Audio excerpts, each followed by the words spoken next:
Fala galera, tudo bom? Estamos aqui para o nosso primeiro podcast de arte marcial, Marcialcast. Nós do Infocam, eu, Lucas. E eu sou o Bruno. Nós vamos trazer entrevistados que falam sobre artes marciais, sobre experiências, curiosidades e incentivadores da nossa arte marcial. Cada um a sua e a nossa arte marcial. Entrevistado assim, né? Vai ser mais um bate-papo descontraído, Troca de informal, conversa. pra gente trocar as figurinhas, contar histórias Exatamente. e tomar um pouquinho de água. Água. É água mesmo? Experimenta aí. É água. A produção falou que é água. Isso aí. Isso aí, primeiro entrevistado, mestre Edmundo, ele é sensei de Karatê, 7º Dan, presidente do Infocam, Instituto Nacional de Formação em Artes Marciais, teatrólogo, psicólogo, hipnólogo, que mais, sensei? Qualquer ólogo aí. Odólogo, astrólogo, tô brincando.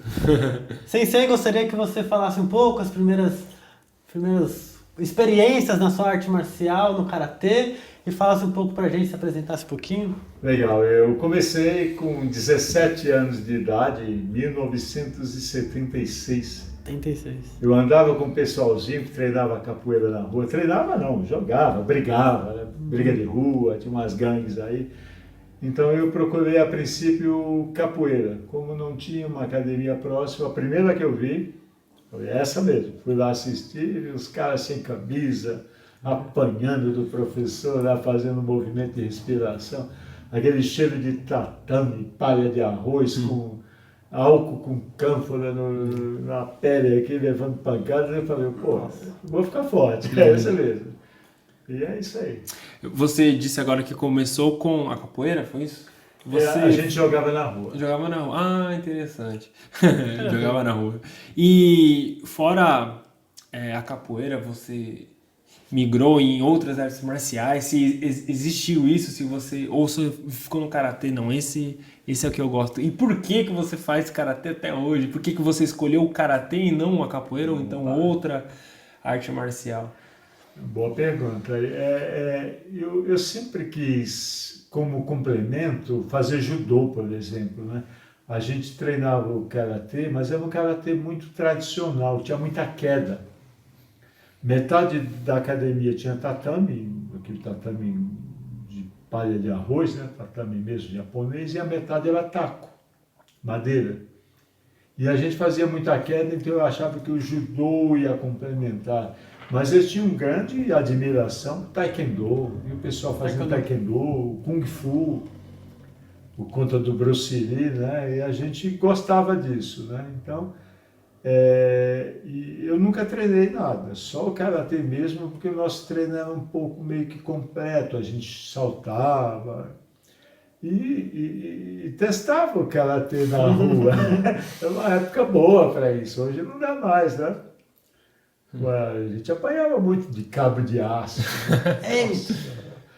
As pessoas usavam cinto com a fivela grande, então levava, estava de bobeira, apanhava na rua.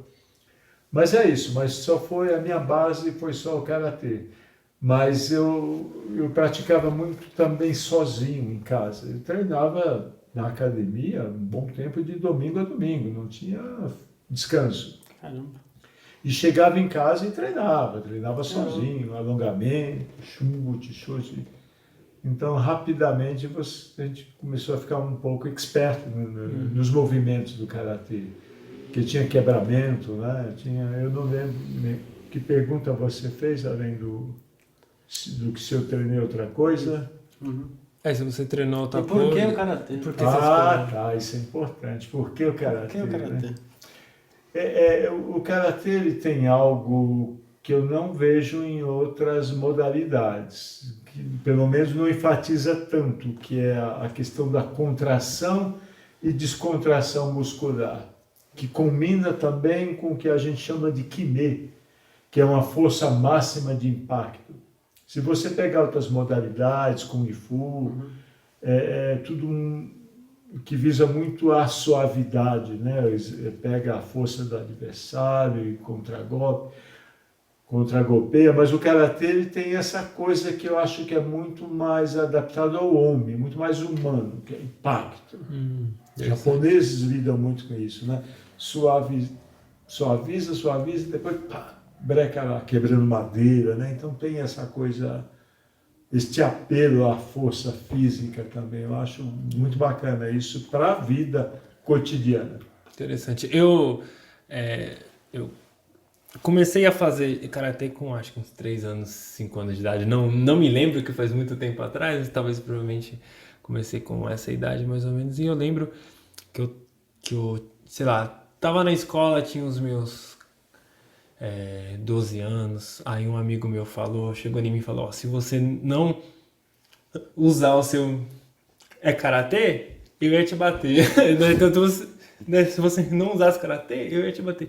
Mas aí eu escutei isso e falei: não, mas não existe eu não usar e usar o karatê. Ou existe? Será que existe um on e o off da arte marcial? Agora eu estou ligado, eu estou no estado de espírito de arte marcial. Agora eu consigo...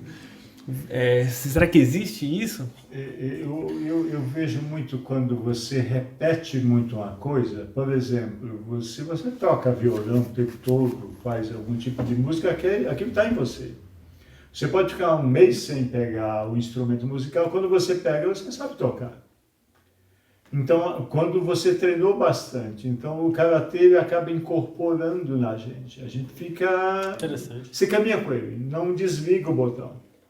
Você não anda, você sai à rua de manhã para trabalhar, você não pensa, eu sou um karateca, com faixa preta, sim, e eu tenho condições de me defender de um ataque. Você não pensa nisso, porque você já incorporou isso, né? Incorporar as coisas é um ato que as pessoas não param para pensar muito. Como somos filósofos também, né? Se eu soltar este copo aqui, ele vai cair no chão, quebrar. Nós não questionamos a ação da gravidade, por exemplo. Aí, o cidadão mais comum de qualquer parte do mundo, ele sabe que se ele subir num local alto, cair, quebrar a perna. Então o karatê para nós é isso. Então ele já introjetou no ser. Você não pensa mais nele. E agora muita gente pergunta: e aí, você usa na rua? Na briga é proibido, né? Você vai preso se usar. Pô, como é que eu não vou usar? Espera aí que eu vou deixar o karatê aí, eu vou brigar com um cidadão que nunca treinou nada. Não existe. Sim, claro. Por isso que todas as artes marciais têm uma conduta escrita, né? Um código de honra que ele tem que seguir aquilo, respeitar o outro, ter uma boa moral. Não andar procurando briga, né? Tanto criança quanto idoso merecem o mesmo respeito. Então, quando você aprende isso, incorpora também, você anda tranquilo. Mas não existe um botão off ali que você desliga. Eu fiz muito teste para cinema e teatro, né? E ele me ajuda também. Eu não penso na hora, eu sou um karateca, eu tenho que estar tranquilo. Não. A partir do momento que eu treino respiração, meditação dentro do karatê, os movimentos, os golpes do karatê, ele vem automaticamente. Então eu estou usando tudo isso. A qualidade da respiração, a calma, a autoestima elevada, está tudo em mim o tempo todo. Quando você vai dormir, busca uma qualidade melhor do sono, faz um relaxamento. Então o karatê faz isso. Não tem um botão de off, não. Você usa sempre. Pronto, Sensei falou sobre brigas, né? Vamos falar coisas polêmicas agora? O Brasil quer saber da polêmica, né? Briga. Eu assisti, sou fã da série, não sei se vocês conseguem ver. É água mesmo, né? É água mesmo. Aqui, o Cobra Kai, ele trata muito sobre confrontos, né, dos meninos lá.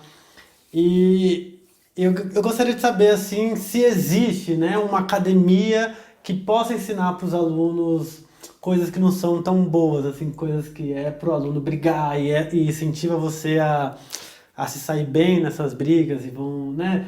Eu quero saber se o Cobra Kai ele existe, né, aqui na vida real. E aí eu queria também uma resposta dos anos 80 também, né? Não só hoje, mas nos anos 80 se também existia O Cobra Kai existia mais naquela época do que hoje?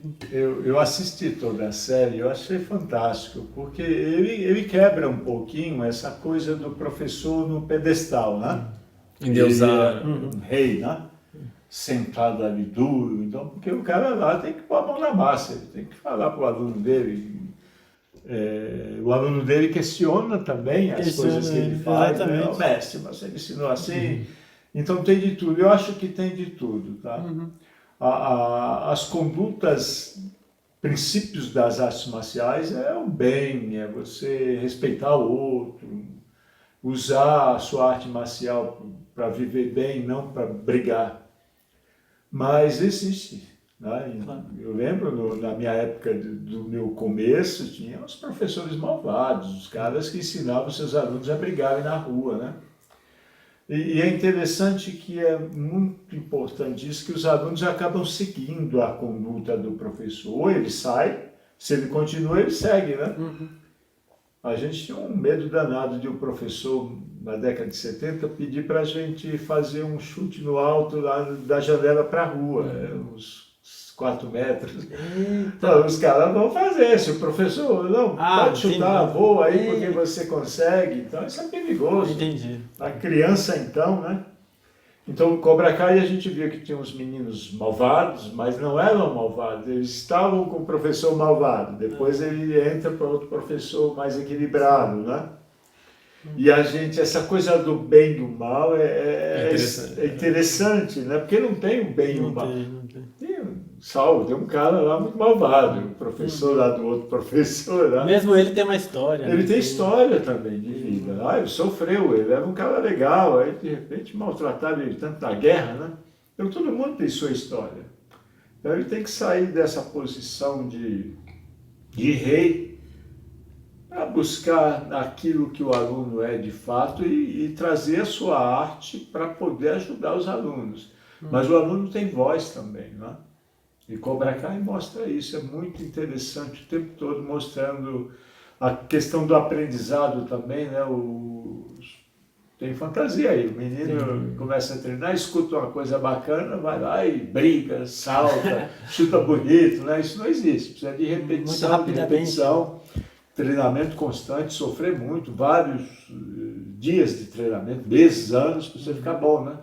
Lá me parece que de um dia para o outro tem essa fantasia, mas eu acho interessante desmistificar essa coisa, porque o professor é humano também.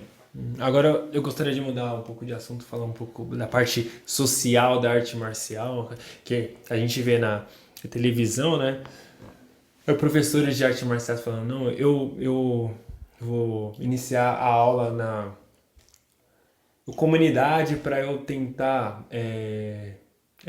e tirar os alunos da rua, melhorar ele, deixar de usar drogas e tudo. Será que isso realmente é eficaz quando a gente começa a dar aula de arte marcial nessas comunidades? Será que esse é um papel válido? Quer dizer, se isso é eficaz ou não, né? Você dá aula de arte marcial. A gente, focando agora também, no Instituto, ele está muito para isso, para ensinar os professores a escreverem projetos, né? Fazer projeto social. E no projeto a gente põe lá, né? Tirar os meninos da rua, dar uma vida digna para que ele não vá para o mundo das drogas, do crime, né? Não podemos ser tão pretensiosos a achar que a gente vai conquistar isso. Mas a prática, e a gente tem a prática disso, né? Nos diz que a gente muda um pouquinho na questão da conduta do menino, no seu comportamento na escola, né? Então, alguns conceitos a gente acha muito estranho, como tirar da rua, né? Eu fui criança também, eu passava o dia todo na rua e a rua era bom para mim, sabe? Jogando futebol o tempo todo com os meninos, já tive até participando de gangues aí, 40 meninos saíram na rua, isso foi muito bom. Então, na verdade, o que a gente tem que fazer é mudar um pouco esse conceito, estudar um pouco a realidade e devolver as ruas para os meninos. Quem tem que sair da rua são outras pessoas, não os meninos. Vamos pôr em casa ou prender, né? Tá certo. Enclausurar quem deva estar enclausurado e os meninos ganharem as ruas. praça pública. Então a gente tem outra ideia, mas o karatê e a arte marcial, no geral, ajuda muito os meninos a isso, a terem uma conduta. E é importante que essa conduta modificada, essa proposta de mudança de conduta, está pelo exemplo. Não adianta você falar, né? Insistir, dizer, dar boa moral, se você não anda legal. A gente tem bairros aqui na capital, cidades também pequenas no interior, e que tem professores, vou dar o exemplo de capoeira, né? Que são referências, né? Molecada olha para os professores, até algum morador que não seja tem uma conduta boa, mas tem aquele cara como uma grande referência. Então a gente precisa criar referências. Que o aluno vê no professor uma conduta bacana, tá? Que ele não anda brigando na rua, não anda discutindo com o outro, trata bem seus filhos, sua mulher e vice-versa, e aí ele começa a se espelhar. Então nós somos espelhos, né? Não precisa ser professor de artes marciais, acho que todo adulto é educador, todo adulto deveria ser espelho para a criança. Espelho bom, né? E por isso que tem que disseminar, por isso que a gente luta, o Instituto luta para ter arte marcial nas escolas, porque a gente sabe que é um meio de propagar mais o bem, né?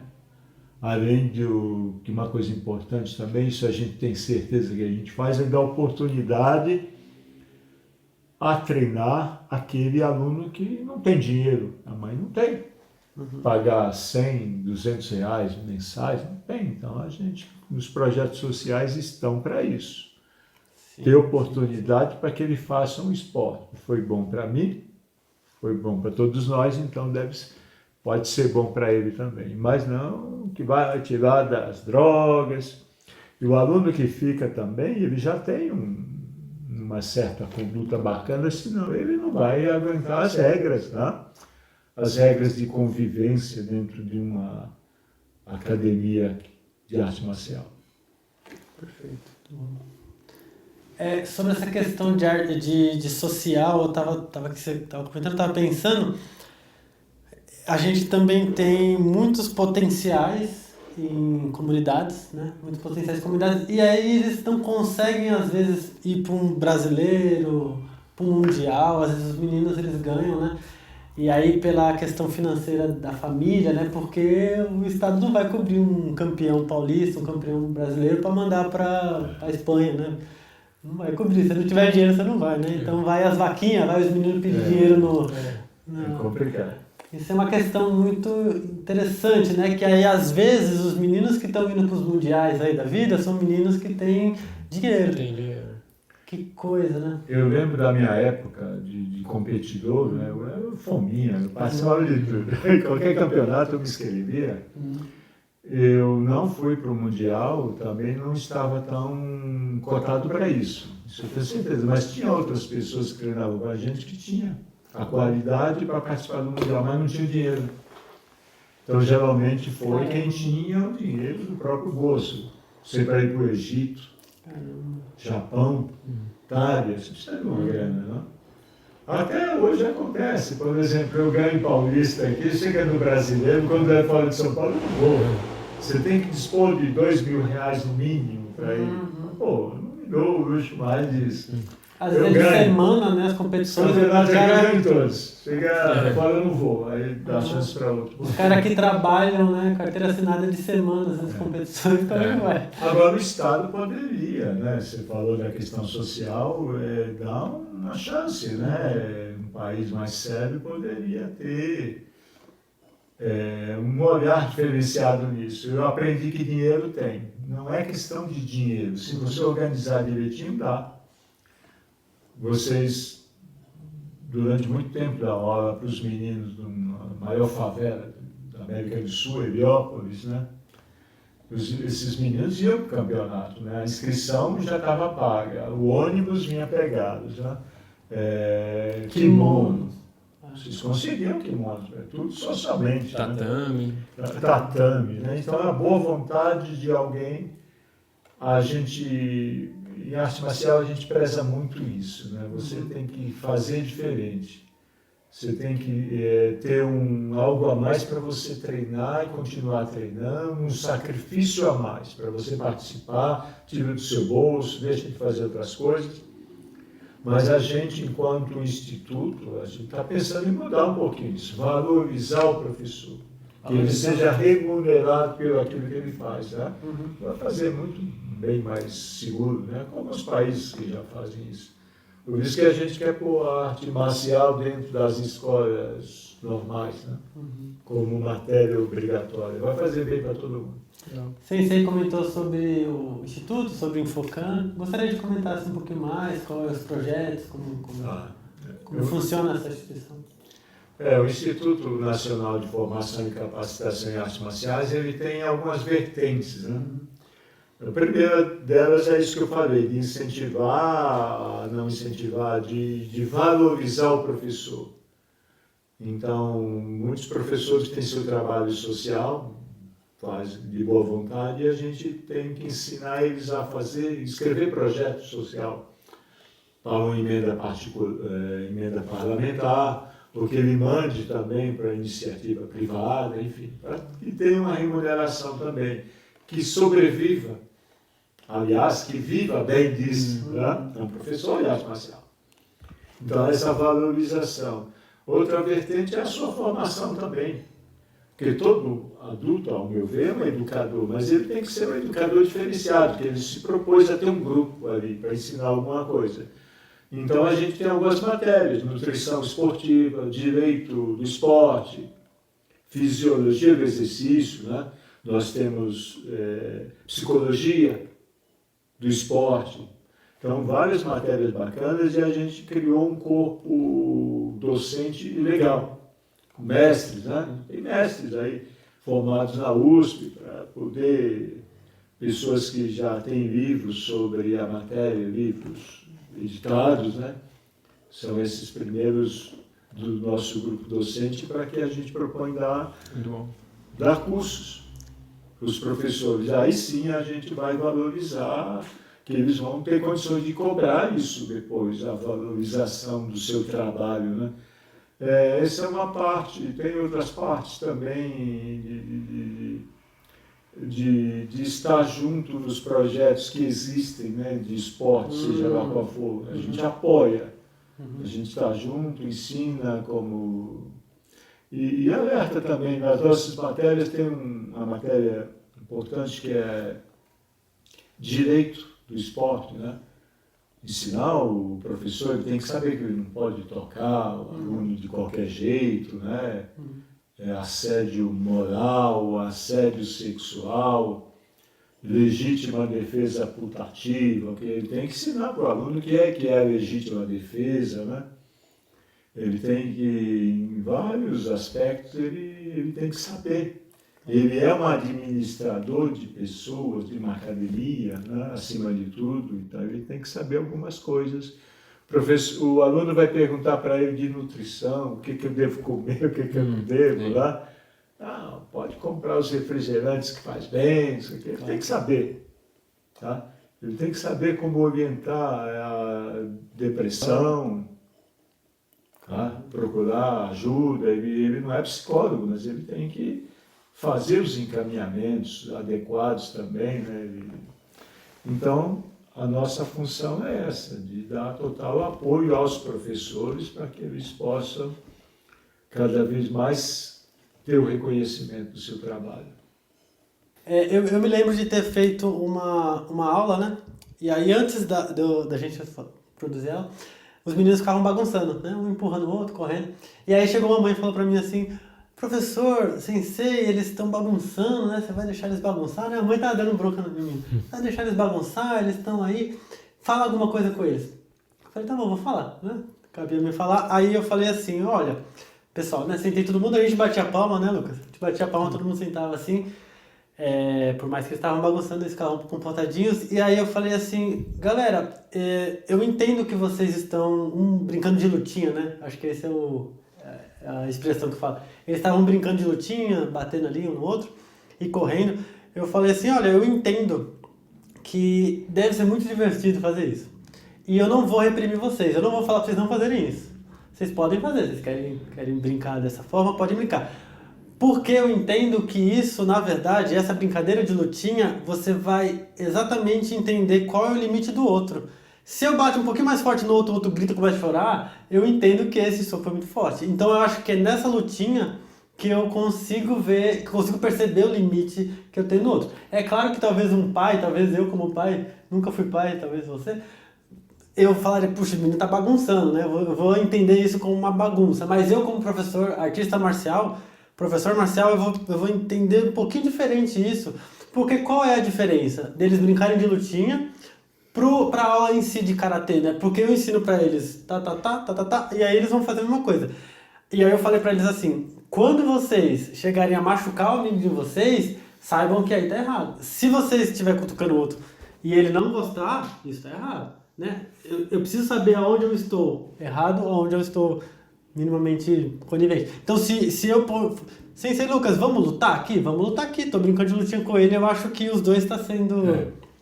retroativo, né? Eu acho que isso entra muito na questão do senso comum. O pai está lá, eu trouxe meu filho com uma disciplina, né? Ele não reconhece um experimento que o professor está fazendo, porque às vezes a gente deixa mesmo. Não são todos, né? Tem professor que o ambiente da academia é impecável. Você tem nunchakus, sais, par de sais, você tem bow, bastão, vários, espada, katana. Ninguém toca naquilo. Ninguém toca. Não, às vezes, lembra, a gente ia à academia, eu ia me pegar no carro mexendo, até dar uma cacetada no nariz dele e falei, opa, não é assim, né? Ele aprende a narrar assim. Então, às vezes, a gente, didaticamente ou pedagogicamente, a gente deixa mesmo, é o que você disse, para ver. Depois ele vai aprendendo, né, com o tempo. No meu livro é importante, eu trago um capítulo que eu falo um pouco disso, da questão do aluno ideal. Sim. Você almeja um aluno ideal, então eu sou um professor cheio de disciplinas e todo mundo que entra na minha academia tem que seguir esta disciplina.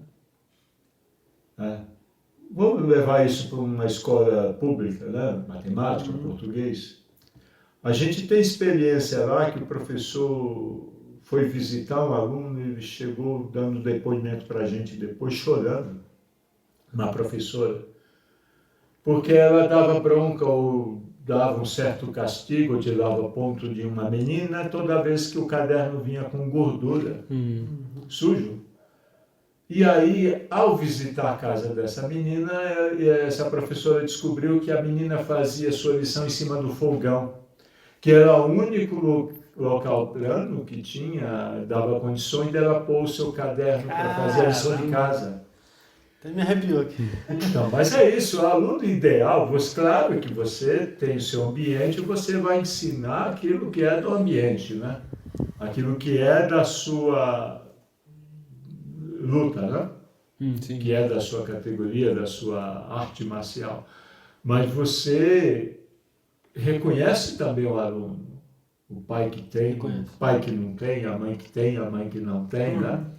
A gente tinha meninos que o pai estava preso, né?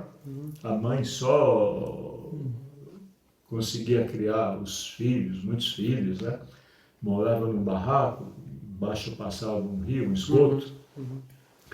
Então é isso, o aluno ideal vai lá nos jardins, né? No Morumbi da aula você encontra, mesmo assim não é. Mesmo assim não é. Só está pagando, né? Ele vai ter suas individualidades, né? Sim, não é. Ele tem um Mesmo pai, ele- às vezes, que desvia dinheiro do público. Aí, né? Então não é isso. O que eu estou dizendo é que você tem que ter... A gente aprendeu muito isso com Jung, né?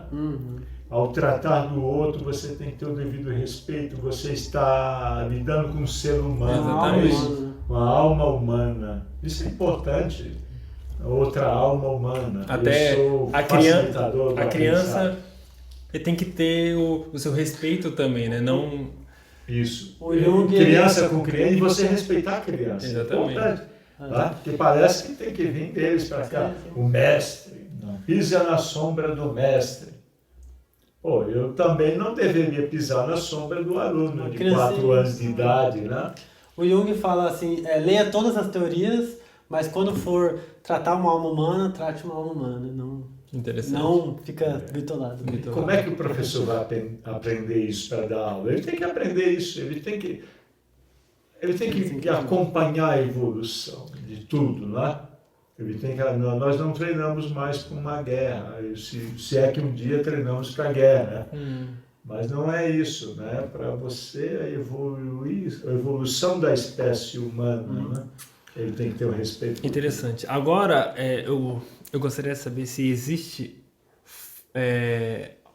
algum dever do professor em arte marcial quando ele vai ensinar alunos e tal, fora a arte marcial em si, né? O socar, chutar, os mandamentos, as técnicas e até a parte moral da arte marcial, se existe algum dever educacional para um exemplo, né?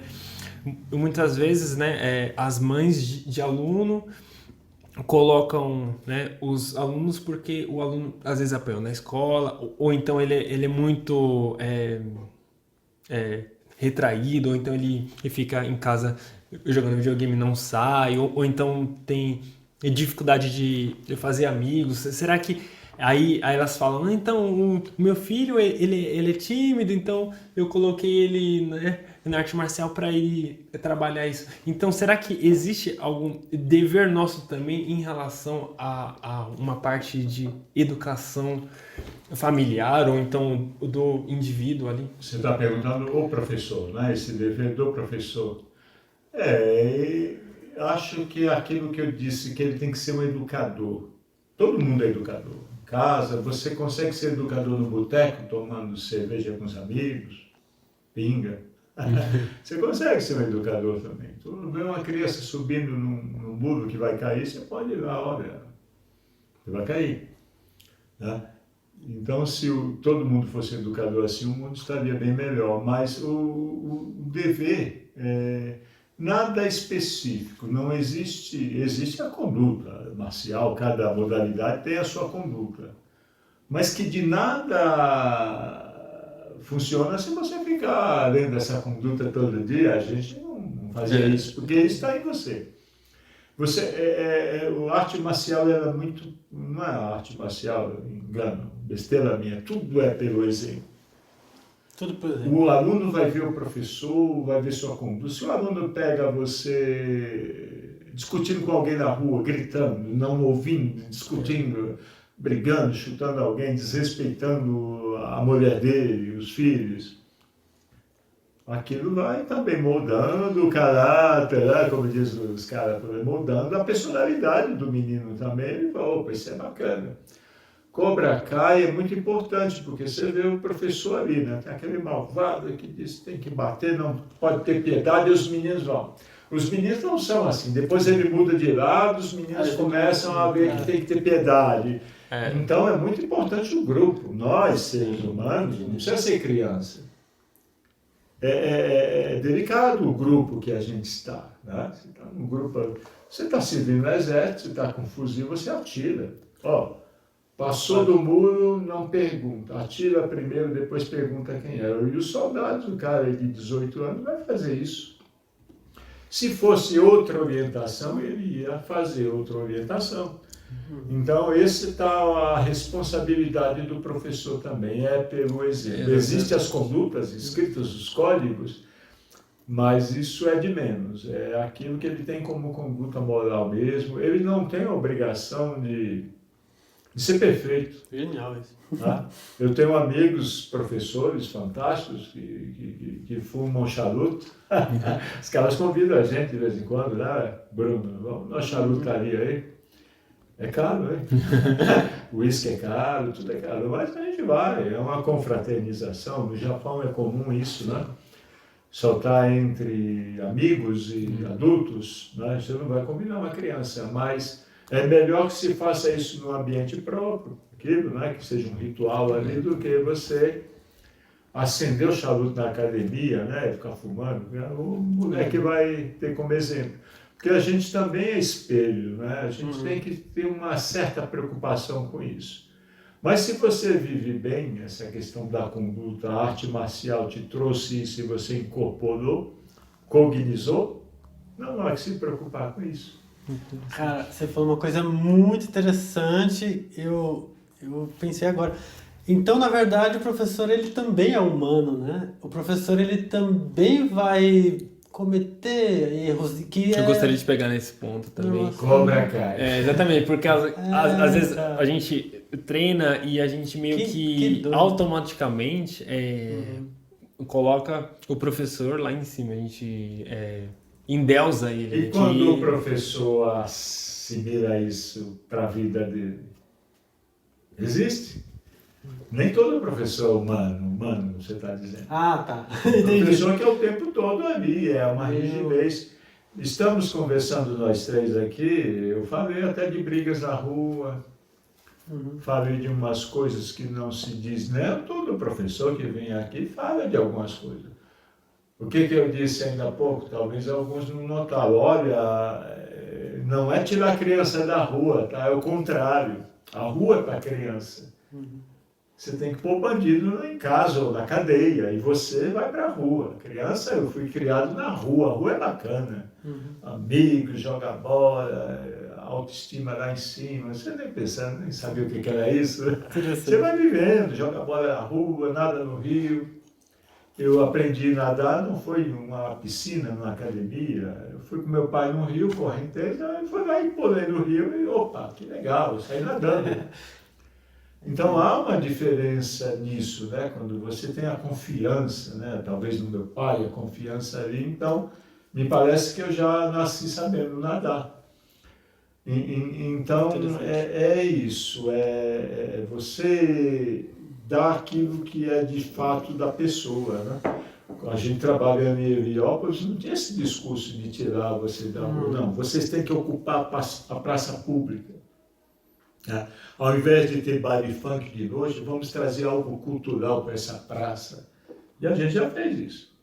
O filme que eu rodei em 2010, Cidade do Sol, lá em Heliópolis, um longa-metragem, a gente ia em praça perigosas lá, pintava, levava a cal, pintava as ruas e fazia um jogo de capoeira que tinha, o personagem principal jogava capoeira, que eu fazia. E a gente convivia, trazia questões culturais para o povo lá, né? Para fazer um contrapeso em relação às coisas que não são tão boas, né? Que são perigosas. Então a gente ocupava as ruas. Isso é importante também. Hoje em dia é um perigo, os pais têm que tomar mais cuidado, que não é a mesma coisa. Onde a gente mora é muito carro e moto passando, então a criança não pode ficar na rua, né? Mas, tirando isso, a gente tem que construir um mundo externo também para todo mundo. Vamos chegar lá um dia. Criança brincando, com total segurança, sem medo, como eu fazia. Eu andava para todo lugar. Aqui em São Paulo, com 11 anos de idade, pegava o ônibus, ia do Parque Dom Pedro, andava para lá. Eu ia para Mogi das Cruzes de trem, às vezes com amigo também da minha idade, criança, pagava e às vezes não pagava, sabia como não pagar trem também, então isso é importante, né? Foi muito importante também, acho que é uma etapa legal da minha vida, isso não morre, né? Isso vem à tona, então por que não devolver para a humanidade isso que é legal, né? Ao invés de criar muros e muros, né? Contratar seguranças para quem tem dinheiro, né? Sim. Não, vamos quebrar os muros. Isso eu aprendi muito em Heliópolis, na questão da educação, né? É um professor maluco lá, um faixa preta nosso, 5º grau, da Federação Paulista de Karatê, diretor de uma escola, ele quebrou os muros. Arrancou lá, pegou a marreta, quebrou as salas pequenas, fez grandes salões lá, vamos mudar a nossa metodologia pedagógica. Aqui todo mundo, o pai não precisa bater para entrar ou pedir para alguém abrir a porta. Acabou 24 horas. 24 horas não, enquanto o colégio está aberto, as portas estão abertas. Você, pai de aluno, você pode entrar a qualquer hora para falar com o diretor, abordar ele, dar bronca dele, discordar dele. E vamos conversar, é o diálogo, vamos escutar. Porque também esses pais se tornavam responsáveis pelo equipamento de educação. Então, todos são responsáveis. Muito mais fácil cuidar. Lembra, nós estávamos num local que não tinha pichação, uma academia imensa. Uma vez nós recebemos um mestre, grande mestre de karatê, e um secretário de esportes, né? Sim. Secretário estadual. Vocês dois estavam. Nós não chamamos os alunos para avisar, olha, pessoal, vai vir aqui duas autoridades, né? Um político e outro mestre em artes marciais. Vocês têm que sentar assim. Não, simplesmente os alunos foram lá treinar, um treino normal, e os caras chegaram. Uma disciplina exemplar, né? Ninguém ficou com vergonha de nada. E também, se os moleques bagunçassem, não teria problema. É o dia a dia deles. Você não pode maquiar uma coisa, né? Vou pintar minha casa porque vai vir visita. A casa tem que ficar limpa o tempo todo, se é que você queira isso. Legal. Eu queria entrar, a gente já está se encaminhando para o final, mas eu gostaria de... Mas já? Se quiser ficar aqui, dormir aqui no... Se tivesse um saque aqui, a gente poderia ficar a noite toda. Legal. Próximo com saque, hein? Mas eu acho que não podemos deixar de falar um pouco sobre a parte mística da arte marcial, que eu acho que é talvez um tabu ou alguma coisa que ninguém fala, que eu acho que é muito interessante a gente discutir um pouco sobre, né, o que nós temos de ideia sobre isso. Eu acho que tem muito vídeo que me apresentam, né, de mestre de Kung Fu que faz um negócio tão rápido. Mestrão, né? O de mestrão. O chefão, né? O chefão do Kung Fu que faz um negócio tão rápido, eu fico vendo um vídeo. Não é só Kung Fu, né? Não, só Kung Fu, de tudo. Mas será que os caras aumentaram a velocidade do... Eu fico... Os alunos estão fingindo que estão caindo. Exatamente. Eu queria entrar nesse... Porque a gente sabe que a arte marcial, ela é uma coisa muito antiga, milenar, que talvez ela veio do budismo, meditação, ou então do Egito. Eu não sei, né? Mas a gente pode discutir.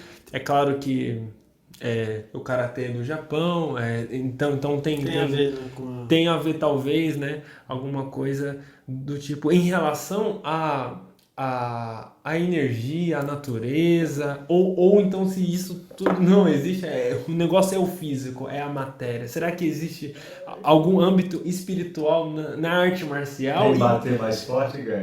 Ou então esses caras são tudo fanfarrão.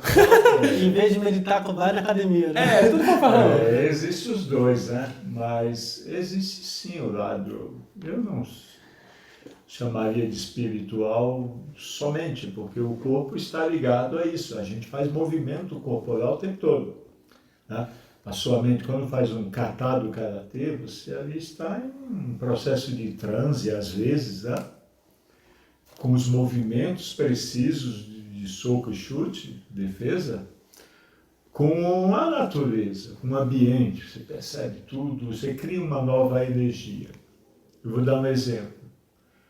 Está no meu livro também, o Karatê Além do Tatame, que um belo dia estava, nosso estilo Goju Ryu, você tira a camisa, a parte de cima do kimono, e faz um exercício de um kata chamado Sanchin,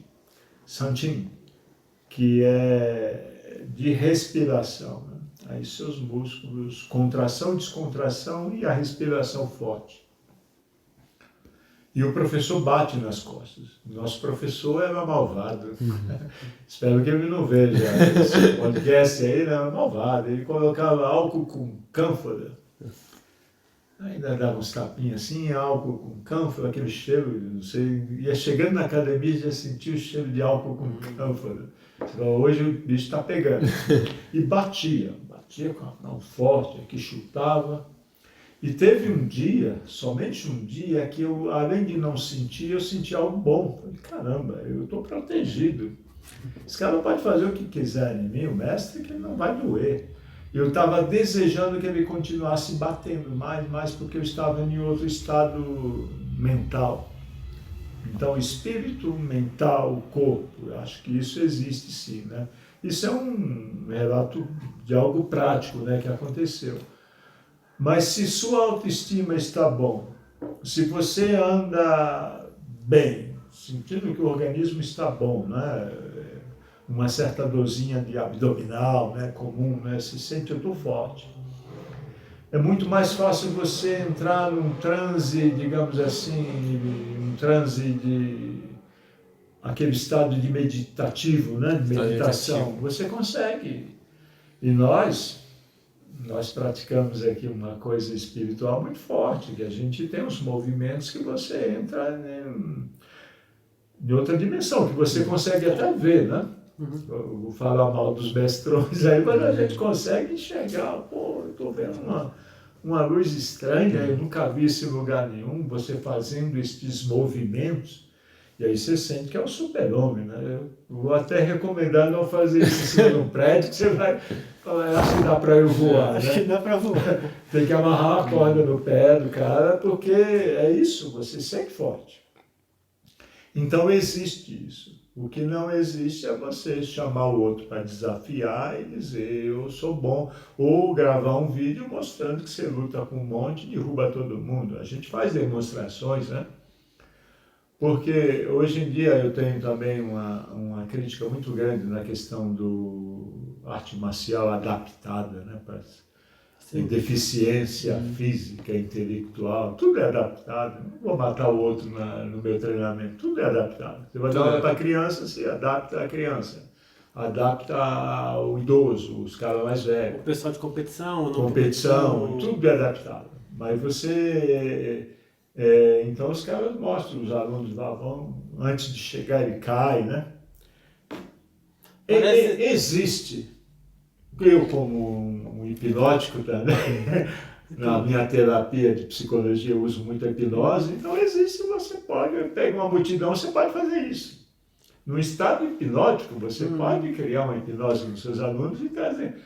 Agora entra no ringue com outro cara de jiu-jitsu, muay thai, de kickbox, sei lá, levar um pau, né? Porque você não vai hipnotizar os caras. Eu acho que isso até acontece em campeonato de karatê, o cara fica olhando nos seus olhos lá, você ataca, tem vídeos parecidos, parece que o cara está paralisado. O filho do Will Smith, ele hipnotizou a cobra lá. Existe algo assim, tá? Não posso negar que existe uma força interior. O cara que treina há muito tempo, ele já traz uma energia diferenciada. Por exemplo, ninguém briga comigo. Ninguém quer brigar comigo. É no trânsito, é em qualquer lugar. Às vezes você põe a mão para trás e vai andando, os caras, sabe? Ninguém parece que percebe. Tem alguma coisa ali diferente. Eu não sei se é a confiança, sabe? E você anda na rua, ninguém quer brigar com você, ninguém... Porque eu acho que existe a sua conduta, é aquele que a gente chama, né? Nós estamos escrevendo a matéria de defesa pessoal, a gente fala de ampliado, né? O que é a defesa? Vamos ver se você pegou bem direitinho. O que é a defesa pessoal ampliada? A ideia é que, porque se entende como defesa pessoal a defesa de um ataque, né? O cara fecha a mão. O cara tá atacando, você defende. Mas isso talvez seja já as vias de fato, né? A defesa pessoal ampliada é antes, é já no meu comportamento, na minha postura, no meu respeito. Eu não vou tacar papelzinho no chão aí, não vou brigar comigo, eu não vou ficar batendo nos outros ou xingando alguém no trânsito. Eu xingar alguém no trânsito, eu tô provocando, né? Estimulando. E a gente chama algo de esquentar, né? Vamos supor que eu não queira brigar, mas o Lucas quer brigar comigo, ele vai gritar comigo normalmente. Se eu gritar com ele... Você tá possibilitando... Eu não fiz nada, eu vou estar aumentando a nossa tensão aqui. Então a ideia é de esfriamento. Calma... Bebe água, vamos conversar, sua conduta moral. Vamos sair lá fora, vamos dar 10 minutinhos pra gente conversar depois? Sei lá, a gente vai pensar. Então a gente consegue, a gente consegue dividir isso em 3 etapas, né? Aquela etapa de o cara vem, fecha a mão, tá andando rápido para lá e para cá, você põe a mão na frente dele, né? Exatamente. Pô, mantém a distância. Mantém a distância. Às vezes dá certo. Você identificar a leitura corporal, isso. Né? O cara tá com o fermão fechado, ele tá bravo. A parede, o próximo soco vai ser em mim, não é? Já quebrou uma garrafa lá no bar. Então, a gente tem essas leituras, isso você pode ensinar também, fazer oficinas e a um professor, qualquer professor, você pode dar essa matéria desse jeito, tá? Você não está ensinando. Agora, as vias de fato, quando sai a briga, aí você não vai ensinar, porque o cara provavelmente sabe melhor do que você, né? Então, é outra coisa. Eu fiz uma aula com o Sensei Edmundo, né? Aí ele falou assim, qual que é a melhor estratégia se o cara vir socar você? Ele vai socar você, qual que é a melhor coisa? Aí os meninos levantavam a mão e falavam, não, eu vou pegar e fazer isso. Né? Eles iam imaginando. Aí ele falou assim, tá bom, então vai, vem me socar. Aí ele pegou, virou as costas e saiu correndo. Eu acho que... Ele falou, essa é melhor, sai correndo, não precisa brigar, né? Acho que temos que treinar corrida. O cara até tem que treinar corrida. Defesa pessoal. Já pensou? O cara sai louco pra te pegar e você sai correndo. Sai correndo rindo, né? Não precisa ser nervoso, né? Essa é a melhor coisa que tem, se a gente conquistar isso. Aí eu me arrependo na década de 80, no começo, de não sair correndo. Sabe? É muito melhor você olhar para todo mundo com toda a confiança, o cara te chutou, você desvia e sai correndo, sai andando. É muito melhor do que trocar soco com os caras, porque eu sempre fui treinado. Que mérito tem você trocar soco com os caras, bater nos caras? Apanhar é pior, né?